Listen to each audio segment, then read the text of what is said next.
বন্ধুরা, গল্প পাঠ শুরু করার আগে আপনাদের কাছে আমার একটি ছোট্ট অনুরোধ।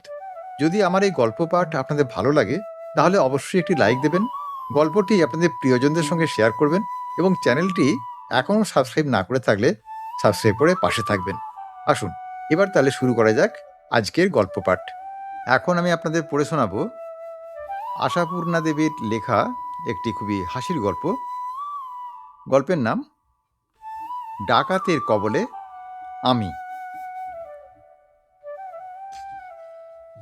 ডাকাতের কবলে আমি শুনেই বোধহয় তোমরা খুব হেসে উঠছো। ভাবছো, এই রে, এক্ষুনি শুরু হবে একটি গুলতাপ্পি।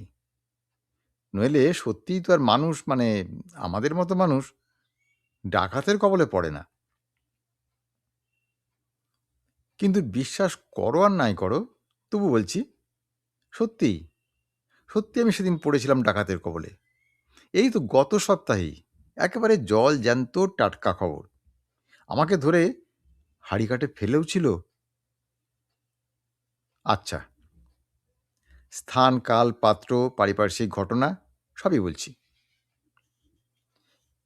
কয়েকদিন আগে গুটি ৩-৪ ছেলে এলো আমার কাছে এবং যেমন হয় বিনীত নিবেদনে অনুরোধ করলো তাদের সাংস্কৃতিক পরিষদের রবীন্দ্র জয়ন্তীতে আমাকে চিফ গেস্ট হতে হবে। হতে হবে নয়, হতেই হবে। তা হতেই যে হবে তা আমি বুঝতে পেরেছিলাম, কারণ ছেলেগুলির চোখে মুখে দৃঢ় সংকল্পের আভাস, স্থির প্রতিজ্ঞার আলো। তা আমি বললাম, তা কোথায় তোমাদের সাংস্কৃতিক পরিষদ?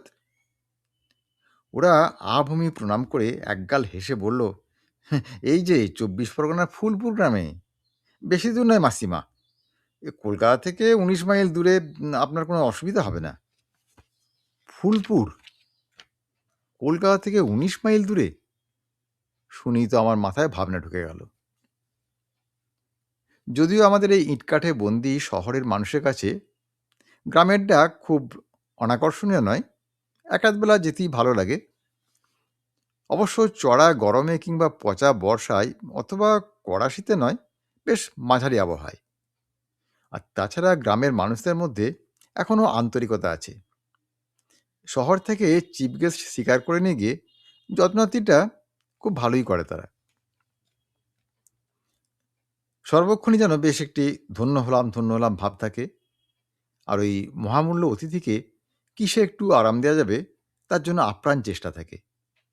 আর অতিথির পেটের মধ্যে প্রায় একটি কুম্ভকর্ণের খোরাক চালান করে দেওয়ার জন্যে ঝুলোঝুলিও থাকে। কি ভাবছে বুঝি কবি সাহিত্যিকদের কাছে গ্রামের ডাকের আকর্ষণ আসলে এই কুম্ভকর্ণের খোরাকটি? তা কিন্তু নয়। কিন্তু কেউ যদি সেদ্দেড়ে কাঁচাগোল্লা নিয়ে সামনে ধরে তাদের দেশে কাঁচাগোল্লার গুণকীর্তন করতে করতে বলে, একটুও ফেলা চলবে না কিন্তু, তাহলে অবস্থাটা কি খুব একটা মনোরম হয়? তা নয়, তবে আগ্রহটাই দামি। তবু ভাবনা ঢুকে গেল এই রবীন্দ্র জয়ন্তী শুনে। স্কুলে পারিতোষিক বিতরণ উৎসব উৎসব বলে অতটা ভাবনা ছিল না, কিন্তু রবীন্দ্র জয়ন্তী? হয়তো ৫টার সময় বসবার কথা, লোক জড়ো হওয়ার অভাবে ৭টায় বসবে এবং তারপর যেসব লোক এসে মাঠ ভরাবে তাদের মধ্যে টাকায় ৭৫ পয়সা লোক লোক নয়, সে বালক। আরও ঠিক বললে বালখিল্য বাহিনী, যারা রবীন্দ্রনাথের নাম শুনেছে কিনা সন্দেহ। তা প্রধান অতিথি যখন রবীন্দ্রনাথের আদর্শ বা রবীন্দ্রনাথের বাণী শোনাতে বসবেন, ওই বালখিল্য বাহিনী হয়তো তখন বসবার জায়গা নির্বাচন নিয়ে এমন ঠেলাঠেলি, চুলোচুলি এবং কলকাকলি জুড়ে দেবে যে সবার উদ্যোক্তাদের পক্ষে লম্বা বাঁশ দিয়ে তাদের তাড়া করা ছাড়া উপায় থাকবে না। আর দেখে শুনে প্রধান অতিথিকে লজ্জায় অধঃপতন হতে হবে। সর্বত্রই যে এমন হয় তা নয়, তবে বেশিরভাগ ক্ষেত্রে তাই হয়। ওই বালখিল্যরাই তো সব ব্যাপারে উৎসাহী, তামাশা দেখতে তো কথায় নেই। তা তাদের যদি তামাশার বদলে বক্তৃতা কচকচি শুনতে হয়, তা হবেই তো এসব ব্যাপার। আর ওদের পিছনে বৃদ্ধ এবং বোদ্ধার দল থাকেন কিছু কিছু, কিন্তু অবস্থাকে আয়ত্তে আনতে তারাও যে আইন নিজের হাতে নিয়ে যোদ্ধার ভূমিকা নেন। প্রচণ্ড বিক্রমে খুলে নেন প্যান্ডেলের বাঁশ আর নেমে পড়েন রণক্ষেত্রে। ভাবনা এইসব ভেবেই, কিন্তু ভেবে কোনো ফল নেই। ওরা মানে তারুণ্যের গৌরবে ঝলমলিয়ে ওঠা ওই তাজা সবুজ ছেলেকটি বলেই দিয়েছে, না করলে হবে না মাস্তিমা, অনেক আশা করে এসছি। আর এও বলেছে, কলকাতা থেকে মাত্র 19 মাইল হলে কি হবে, একেবারে গণ্ডগ্রাম মাসিমা, সংস্কৃতিকে বালাটেলাই ছিল না আমাদের গ্রামে, আমরাই তো এই কটি তাজা তরুণ মিলে। তা আমি বললাম, ভালো ভালো, তাহলে মাসিমা 8 তারিখে আমরা আসছি, 8ই মার্চ, মানে 25শে ফাল্গুন। 25শে ফাল্গুন শুনে তো আমি আর নেই। 25শে ফাল্গুন মানে? এই তো বললে রবীন্দ্র জয়ন্তী না? মানে তাজা তরুণ ছেলেদের মুখে আত্মপ্রত্যয়ের মৃদুহাস্য ফুটে ওঠে। মানে তা বলেছি বটে, মানে আমরা একটু আগামাগামি এটা করে নিতে চাই। ও আপনার 25শে বৈশাখের জন্য তুলে রাখলে বড় ঝামেলা হয়।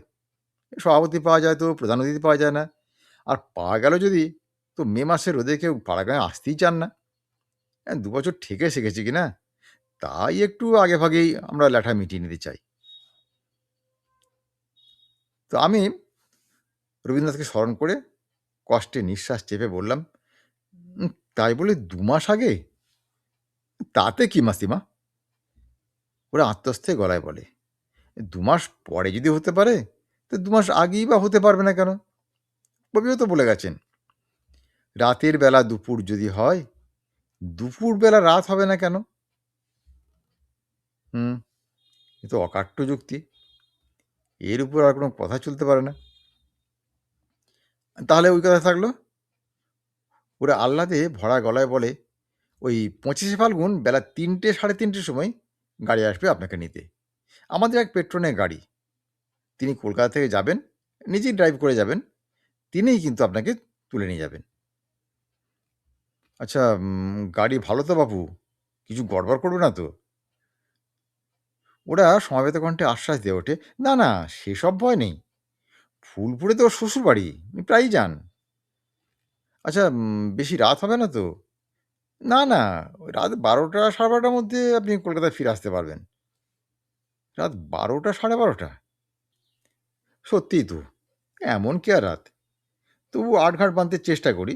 কিন্তু উনি আবার শ্বশুরবাড়িতে থেকে যেতে চাইবেন না তো?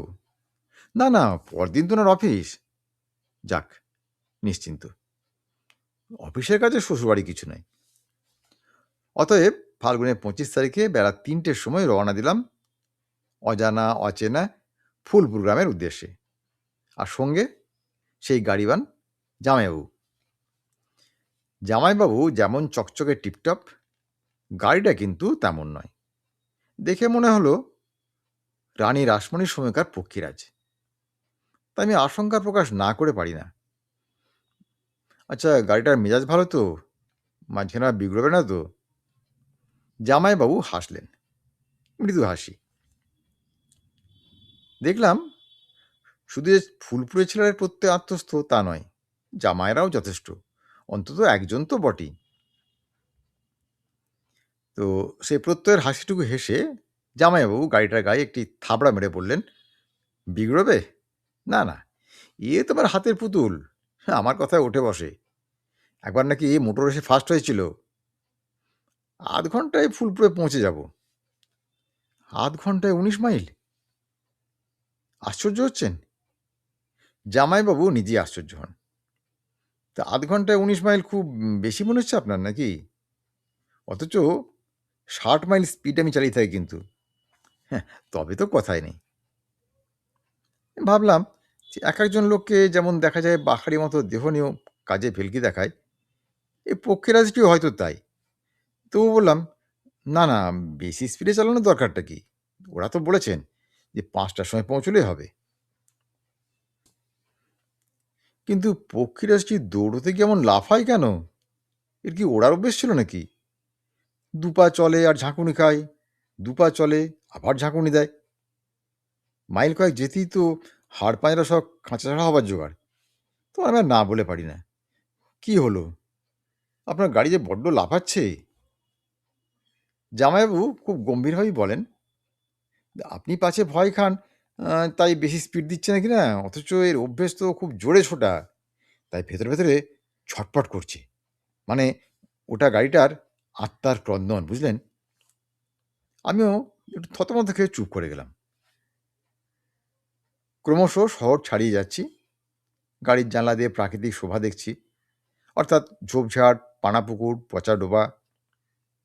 বাস্তবিক কলকাতার এই কয়েক মাইল দূরেই যে এমন গণ্ডগ্রাম থাকতে পারে তা আমার ধারণাতেই ছিল না। হঠাৎ ঝনাৎ করে এক ঝাঁকুনি দিয়ে গাড়ি সমাধিস্থ হলো। কি হলো? জামাইবাবু নেমে পড়েন, গম্ভীরভাবে বলেন, গণ্ডগ্রাম রাস্তা ফাস্তা একেবারে অপগণ্ড। তারপর গাড়িতে হ্যান্ডেল মারেন, গিয়ার দেখেন, চাকায় ধাক্কা লাগান। অবশেষে বিজয় গৌরবের হাসি নিয়ে গাড়িতে উঠে এসে আবার চালাতে শুরু করেন। বলেন, রাস্তা খারাপ না হলে এতক্ষণে, দেখুন যদিও অনেকটা সময় গেল, তবু মনে হচ্ছে 5টার মধ্যে পৌঁছে যাব। যদি আর কিন্তু যদি আর ভাবতে যা দেরি। খানিক যেতেই আবার আবার সেই কামান গর্জন।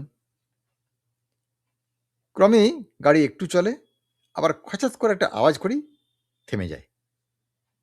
ও জামাইবাবু, আবার কি হলো? আমি তার নাম জানি না, তাই জামাইবাবু বলি। না না, বিশেষ কিছু না, মানে ইয়েটার একটু তা মিনিটে মিনিটই ইয়েটার একটু হতে থাকে। আর জামাইবাবু ঝপাং করে লাফিয়ে নেমে পড়ে গাড়ির যন্ত্রপাতি নিয়ে একটু করতে থাকেন। আবার ওঠেন, আবার নামেন। এদিকে 4:55 হয়ে গেল। এমন গ্রাম আর এমন রাস্তা যে ত্রিসীমানার মধ্যে জনমানবের চিহ্নমাত্র নেই। নেই একখানা সাইকেল রিক্সার চাকার ছায়াও। গাড়ি একবার জবাব দিলে আর নো উপায়। কাতর দৃষ্টিতে দুদিকে ধুধু করা মাঠের দিকে তাকিয়ে বলি, গাড়িটা এই বৃষ্টির জায়গায় যদি হঠাৎ থেমে যায়। জামাইবাবু গম্ভীরভাবে বললেন, দেখুন, নেহাত আপনি আমার সালাদের চিফ গেস্ট, তাই কিছু বলছি না। নচেত বলতাম আপনি বড় অপয় ডাকেন। একে যদি না বলা হয় তো বলাটা কি তাই আমি জানি না। আমি নেহাত গায়ে মাখি না তাই, বরং মৃদু হেসে বলি, হ্যাঁ কী করবো বলুন, কেবলই যে মনে হচ্ছে আপনার গাড়ি জবাব দিতে চাইছে। হ্যাঁ, জবাব জবাব উনি দিয়ে চাইলেই হলো। জামাইবাবু হিংস্রমূর্তিতে গাড়ি রোগের কি একটা আসরিক চিকিৎসা করতে বলে ওঠেন, আর চাইলেই পাবে। এ জগতে কে কবে যা চায় তাই পায় বলুন তো? আসল কথাটা কি জানেন? আমার গাড়িটা, এটা হচ্ছে একটা বাবু মেজাজের। এরকম খারাপ রাস্তা টাস্তা ও পছন্দ করে না। বলি, আবার তড়াক করে লাফিয়ে উঠে খচাং করে চালান। আর বলবো কি, যেন খ্যাপা ঘোড়ার মতো দিকবিদিক জ্ঞানশূন্য হয়ে ছোটে ওই গাড়িটা। আর তার সঙ্গে দারুণ শব্দ, বোধহয় আত্মার উল্লাস। মার দেয়া কেল্লা। জামাইবাবু উল্লাসে চিৎকার করে ওঠেন, হ্যাঁ, আর ভয় নেই, 6টার মধ্যে ঠিক পৌঁছে যাব। ঘণ্টাখানেক তো মার্জিন থাকেই। এই কালে কে বেলা 5টায় রোদে মাঠে এসে বলুন তো আপনার কচুপাড়া ভাষণ শুনতে যাবে? কিন্তু ভয়ানক প্রয়াস যাচ্ছে যে, উফ, কি আর বলবো বলুন তো আপনাকে। আপনাদের মতো লোকের দিনে আর পারা যায় না। আসতে গেলে নিন্দে, জুড়ে গেলেও নিন্দে। এইটাই এর আসল গতিভঙ্গি, বুঝলেন? বুঝলাম অনেক কিছুই, এবং ভাবছিলাম এটাই এই যাত্রার অভিজ্ঞতা। কিন্তু কে জানতো যে আসল অভিজ্ঞতা তখনও গোকুলে বাড়ছে। আমি জিজ্ঞেস করি, আচ্ছা, ফুলপুর আর কমাইল বা কি? জামাইবাবু হাতছাড়া গাড়িটাকে হাতস্থ করবার চেষ্টা করতে করতে বলেন, এই মাইল 3 হবে। ওহ, তাহলে তো আর এসেই গেছি। এই গ্রামটার নাম কি? না, আমার শোনা হলো না। গাড়িটা হঠাৎ তার আত্মার উল্লাস থামিয়ে যেন চিরতরে থেমে গেল। আসন্ন সন্ধ্যায় ঝিকিমিকি আলোতে ধারে কাছে বাড়িঘর, নিতেন একটি চায়ের দোকান, গ্রামের রাস্তায় গাছতলায় টাছতলায় যেমন দেখা যায় তেমনটি পর্যন্ত চোখে পড়ছে না। একটু পরই অন্ধকার নামবে। এখন এই অবস্থা। এতক্ষণ তেপান্তরে মাঠের মাঝখান দিয়ে আসছিলাম, এখন আবার একদিকে ঘন আমবাগান, যেন ঝাঁকড়া মাথা দৈত্যের দল দাঁড়িয়ে আছে লাইন দিয়ে।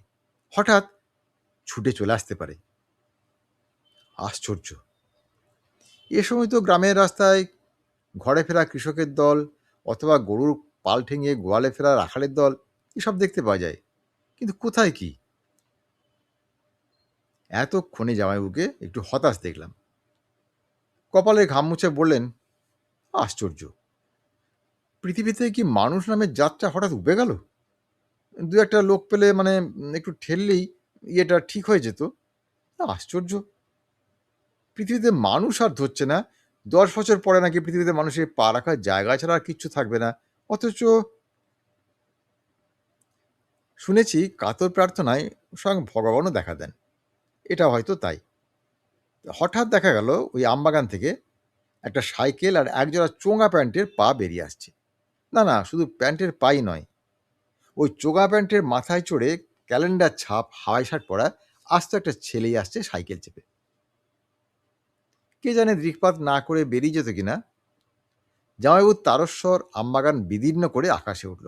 ও মশাই, ও মশাই, শুনছেন? মশাই ঝনাত করে সাইকেল থামিয়ে এগিয়ে আসেন। ও, কি ব্যাপার? গাড়ি বিগড়েছে বুঝি? আহা হা, বিগড়ে তো পারেই, ক্লাইভের আমলে বোধ হয়। তো জামাইবাবু কষ্টে রাগ চেপে বলেন, কোন আমলের সে জন্য আপনার লাভ হবে না, তো দয়া করে বলতে পারবেন ঠেলবার জন্য দু একটা কুলি কোথায় পাওয়া যায়? হ্যাঁ, কুলি?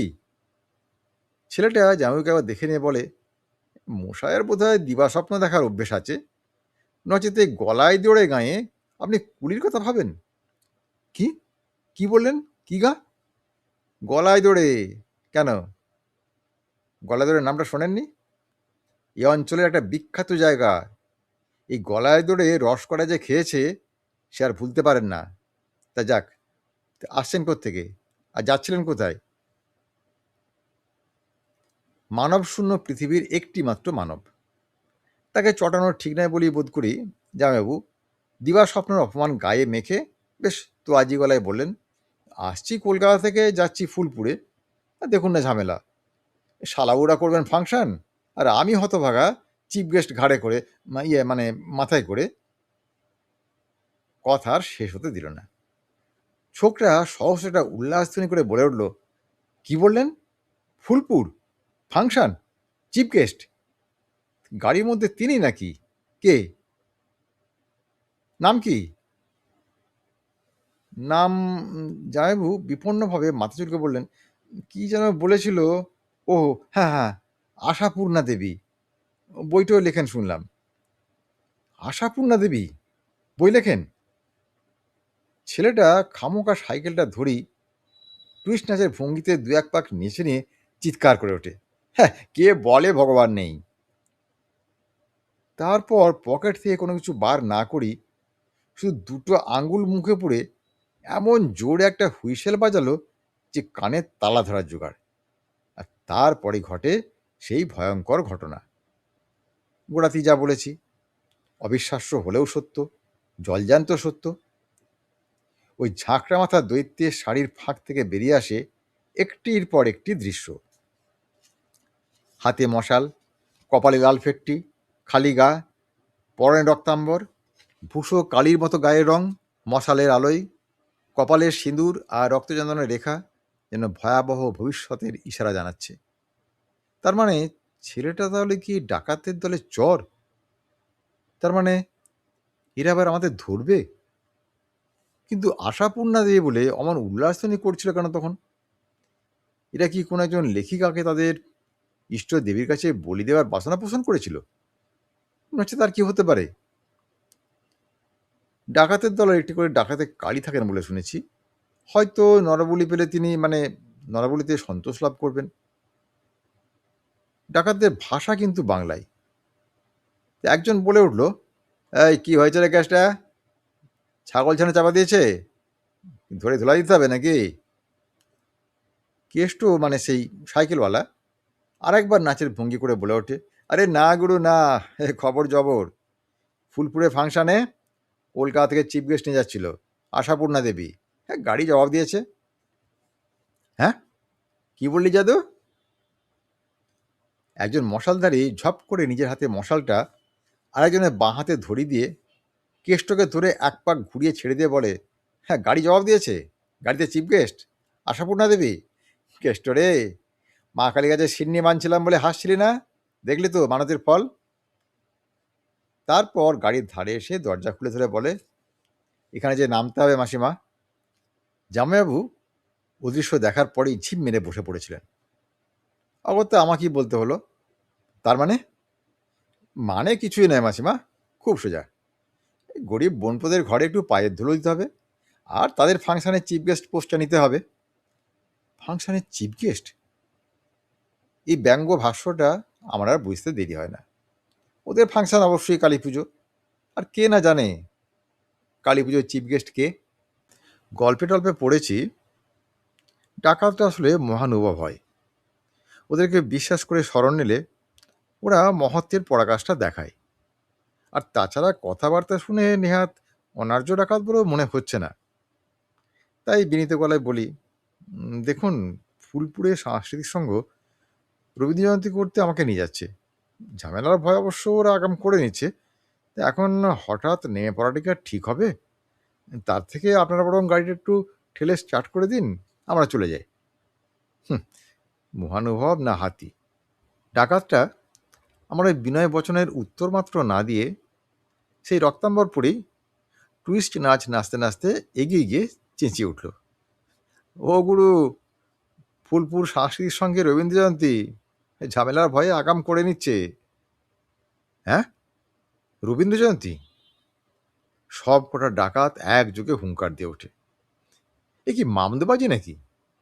ফুলপুর সাংস্কৃতিক সংঘ এই মার্চ মাসে রবীন্দ্র জয়ন্তী করে নেবে, আর গলায় ধরে সংস্কৃতি পরিষদ এখনো বসন্ত উৎসবটা পর্যন্ত করে উঠতে পারবে না? তাদের চিফ গেস্ট বিনা মেঘে বজ্রপাতের মতো ফাংশনের বিকেলে খবর পাঠাবে, বিশেষ অসুস্থ, যেতে পারবো না, দুঃখিত।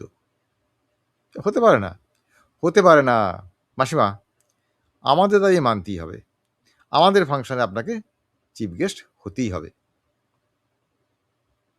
ওদের মুখ মশালের আলোয় চকচক করে ওঠে। বুঝছি সব ছলনার কথা, এইভাবে ভুলিয়ে নিয়ে গিয়ে আমাদের বদ্ধভূমিতে তুলবে। যাক, তবু শেষ চেষ্টা। তবু এই মহানুভবতার কাছে আবেদন, দেখুন, ইনি ফুলপুরের জামাই। এভাবে তাদের চিফ গেস্ট লুট করে নিলে শ্বশুরবাড়ির দেশে উনি মুখ দেখাবেন কি করে? যতই হোক জামাই মানুষ। হ্যাঁ, জামাই মানুষ? ওরে কেষ্ট, সঙ্গে আবার ফুলপুরের জামাই। আহা, তা ভয় নেই দাদা, এই জামাই আদরে আমাদের গলায় দৌড়ে কিন্তু কম যায় না। আর তাছাড়া চিফ গেস্টের জন্য পুকুরে জাল ফেলা হয়েছিল, কালো গরুর দুধের পায়েস বানানো হয়েছিল, ময়রার দোকানে রসকরার অর্ডার দেওয়া হয়েছিল, তার ভাগটাক সবই পাবেন, আক্ষেপ রাখবো না। ওরে হাঁদু, এই জামাইবাবুকে খাড়া বাড়িতে নিয়ে গিয়ে তুলগে, ওরা আবার জামাইদের স্পেশালিস্ট তো। খাড়া বাড়ি? জামাইবাবু হঠাৎ ঝিম মারা থেকে লাফিয়ে ওঠেন, আর্তনাদ করে বলেন, মরবই তো, ভয়টা কি? ডাকাতদের আবার আপনি কেন? তো তো তো তোমরা ভেবেছি কি বলো তো? বিপদে পড়েছি বলে এই ব্যবহার? দেখি দেখি কেমন তোমরা নামিয়ে নিয়ে যায় নাকে। আমি আমি গাড়ি ঠিক করে তোমাদের নাকের ডগার সামনে দিয়ে বেরিয়ে যাব। বেরিয়ে যাবেন? নাকের সামনে দিয়ে? এই তো, আমরাও ঘেরাও করে বসে রইলাম, দেখি আপনি কি করে গাড়ি ঠিক করেন আর কি করে বেরিয়ে যান।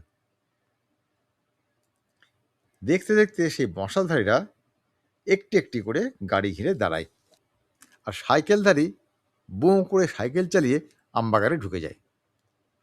ক্ষণ পরেই সেই ঘটনা ঘটে,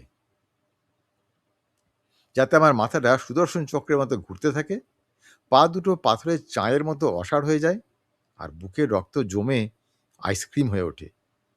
সেই আইসক্রিমের হিমস্পর্শের মধ্যে আমি মৃত্যুর পদধ্বনি শুনতে পাই।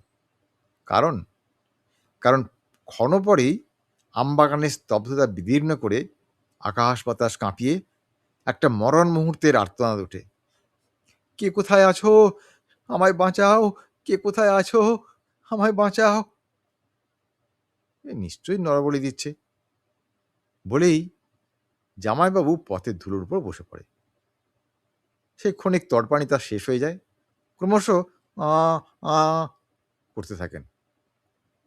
কারণ আবার সেই কামান গর্জন। জগতে কি কেউ নেই যে আমায় বাঁচায়? ওগো জগতে কি কেউ নেই যে আমায় বাঁচায়? কথায় আছে না, অল্পে কাতর বিস্তরে পাথর।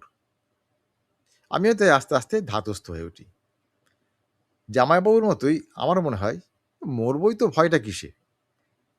তাই কড়া গলায় বলে উঠি, চেহারায় তো দেখছি ডাকাত, মুখে বলছো সংস্কৃতি, আর ওদিকে ওই খুনের কান্না। এর মানেটা কি? ওরা সেই ডাকাতের মুখে বিগলিত হাসি এসে বলল, সব রহস্যই ভেদ হবে মাসিমা, দয়া করে নেমে আসুন। আর যদি আমি না নামি? ওরা অবলীলা বলে, তাহলে ঘেরাও। আচ্ছা, তোমরা কি ভেবেছোটা কি দেশে আইন নেই, পুলিশ নেই? হ্যাঁ, মাসিমা সবই আছে, তবে রাজার উপর যেমন রাজা, সবের উপর তেমনি ঘেরাও। আচ্ছা, তোমরা চাওটা কি? ওরা আভূমি প্রণত হয়ে বলল, সে তো আগেই বলেছি মাসিমা, আমাদের আজকের এই ফাংশনে আপনাকে চিফ গেস্ট করতে চাই। আর এই সুযোগে আগামীকালে আমাদের পরিষদের লাইব্রেরির বার্ষিক উৎসবটাও সেরে নিতে চাই। দেখুন না অন্যায়, আমাদের প্যান্ডেল তৈরি, নাটক রেডি, রিহার্সালে ফিনিশিং টাচ পড়েছে, ওদিকে পুকুরে জাল ফেলা, দোকানে অর্ডার, ইত্যাদি ইত্যাদি। তো এই মহা মুহূর্তে খবর এলো যে প্রধান অতিথি অসুস্থ। কেষ্ট সাইকেল নিয়ে বেরোচ্ছিল যে কোনো একটা প্রধান অতিথি স্বীকার করে আনতে। তা এই সময় আপনাকে পেলাম। ভগবানের প্রেরিত আর কি। আমাদের লাইব্রেরিতে আপনার অনেক বই আছে। সে তো না হয় বুঝলাম, কিন্তু ফুলপুরের কি হবে? ফুলপুর? তারা এখন সর্ষে ফুল দেখুক। ওরে হাঁদু, এই জামাইদাকে খাড়া বাড়িতে নিয়ে যা, বাচ্চার মুখ শুকিয়ে গেছে। মাসিমা আসুন, দেখছেন তো ডাকাত ছেলেদের পাল্লায় পড়েছেন। তো এরপর আমি আর কি করতে পারতাম? কোন প্রতিরোধ? নামতেই হলো। আমাকে সামনে রেখে ওরা, গুরু গো গুরু, কি সিডনি মেনেছিলে দাদু, বলে সেই টুইস্ট নাচের কায়দায় মশাল নৃত্য করতে করতে বাগানের পথে এগিয়ে চলে। আর তারপর তারপর সেই গলায় ধরে সংস্কৃতি পরিষদের উৎসব, মঞ্চে দাঁড়িয়ে এদের আগ্রহ, এদের আন্তরিকতা, এদের মহৎ আদর্শ নিয়ে ওজস্বিনী ভাষণ দিতে হলো। রাত জেগে ওদের সেই সাত দস্যু এক রাজকন্যা গীতাভিনয় দেখতে হলো, এবং পরদিন সন্ধ্যায় লাইব্রেরির বার্ষিক উৎসব সেরে রাত 12টায় বাড়ি ফিরলাম। গাড়ি ওরাই কে যেন সারিয়ে দিল এবং জামাইবাবুকে তোয়াজ করে পুকুরের টাটকা মাছ তুলিয়ে গাড়িতে তুলে দিল। দেখলাম জামাইবাবুর মুখে আনন্দের আভাস। বললেন, "হ্যাঁ, নিজের শ্বশুরবাড়িতেও এমন জামাই আজ আমি কখনো পাইনি।" তার উপর সেই শোচনীয় কথা শুনতে চাও? তারপর বাড়ি এসে দেখলাম বাড়ির লোক আমার সম্পর্কে শেষ আশা ত্যাগ করে আমার পারলৌকিক কাজে জোগাড়যন্ত্র করতে বসবে কিনা ভাবছে। মানে থানা, পুলিশ, হাসপাতাল, রেডিও, সবই তো এর মধ্যে হয়ে গেছে। আর ফুলপুর থেকে খবরও এসে গেছে তাদের গাড়ি, গাড়ির চালক এবং প্রধান অতিথি সব নিখোঁজ। আমি আসতেই প্রশ্নের ঝড়ের মুখে। আমি গম্ভীরভাবে বলি, ডাকাতের হাতে পড়েছিলাম, গলায় দূরে গাঁয়ের ডাকাতের হাতে, সাক্ষাৎ রঘু ডাকাতের নাতিপুতি। একজন বই লিখে কে নরবলি দেবে বলে তোড়জোড় করে হাড়ি কাট পেতেছিল, আর তিনি হাত পিছলে পালিয়ে যাওয়ায় আমাকেই ধরে। নেহাত তোমাদের পুণ্যে আবার ফিরে এসেছি। এ কথা শুনে সব প্রশ্ন স্তব্ধ। কিন্তু কথাটাকে আমি বাড়িয়ে বলেছি? সত্যি ডাকাতটা আর এর বেশি কি করতো? বড় জোর না হয় খাঁড়ার কোপটা বসাতো, সে তো 2 সেকেন্ডের ব্যাপার। এই দুদিন ধরে ধৈর্যের উপর যে করাতটা চালালো তার কি? এতেও যদি বলো ডাকাত রাতে আমিটা কিচ্ছু না, তাহলে বলার কিছু নেই। কিন্তু খাঁড়াটা বসালে এই কাহিনীটিকে লিপিবদ্ধ করে তোমাদের শোনা তো কে শুনি।